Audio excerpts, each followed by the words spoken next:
Hi there, John Zwart here at Home and Property Real Estate. I'm sitting out here on my backyard patio on a beautiful warm summer June afternoon and thought I would take this opportunity to shoot this video. In my last video, we talked about a shift happening in consumer behavior, and we reviewed the impact of Amazon, Airbnb, Uber, and others on traditional consumer-oriented business. We alluded to the disruption that these online models cause to local economies, and we spoke of how some independent businesses are adapting to these changes. Now, I also mentioned in that video that the next video would focus specifically on the effects of this shift in the real estate sector. And we talk about how technology advancements are impacting both buyers and sellers of real property, and how the role of real estate professionals is changing to meet changing demands. But to do justice to this, to put our current transformation into context, I have since come to realize that it's also probably useful for us to look at the historical aspect, to look at the history of real estate here in Canada as a precursor to that discussion. So that's what I'd like to do now. In the first half of the 20th century, so from about 1900 to 1950, real estate companies acted independently of each other. There was no multiple listing service as such, and therefore no formal method of cooperation between agents working for different brokerages.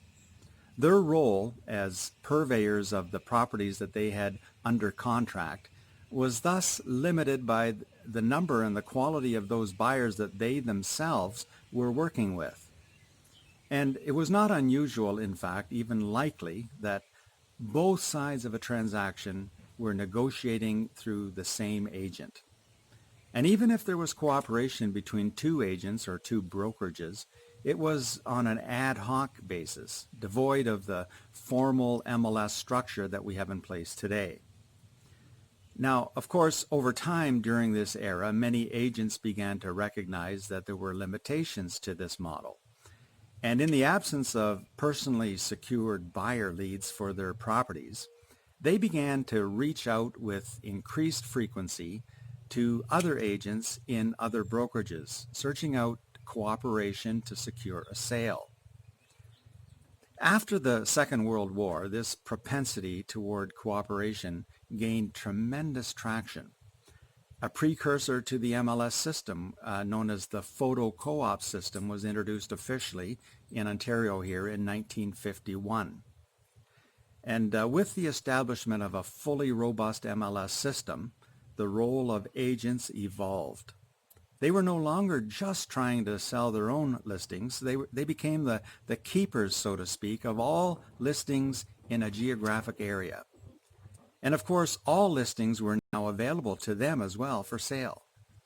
So now, if a buyer wanted information about what was available on the market, instead of going to several different brokerages to look at several different homes, they could go to one real estate office or to one realtor for all of these services.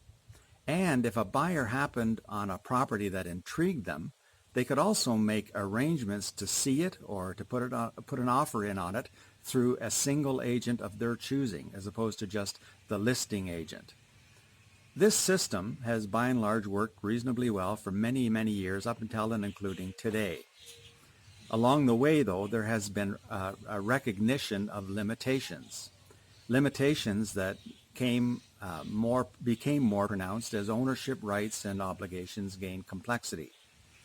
One of the most obvious limitations up until about 1999 had to do with representation. When a property was listed or sold, the seller was represented, but the buyer was not. He or she was instead treated legally as a customer, not a client. Imagine a professional athlete seeking out the services of an agent to act not on behalf of that athlete, but in favor of the team owner when negotiating a contract. It seems implausible, and yet this was standard procedure for buyers when negotiating real estate. Sellers were represented, buyers were not. They were merely offered a duty of care to have their questions answered honestly.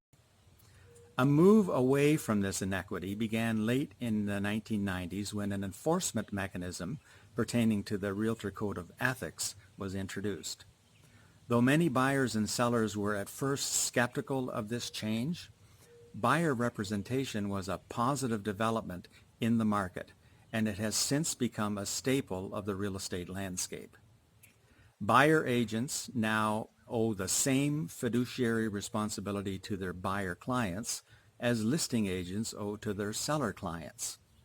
Of course, what that means and why it matters is deserving of our focus in another video. For now, I'd like to simply leave you with this. As foundational as our history has been to the way in which we transact real estate today, looking ahead, think of our current writing of history. Our current writing of history will make the past seem lame by comparison. We are in the midst of a wholesale transformation that is changing the rules of realtor-client engagement. This transformation is foundational. It presents tremendous opportunity and also tremendous risk. I look forward to delving into it in detail in our next video. Until then, thanks for watching, and we'll see you again soon.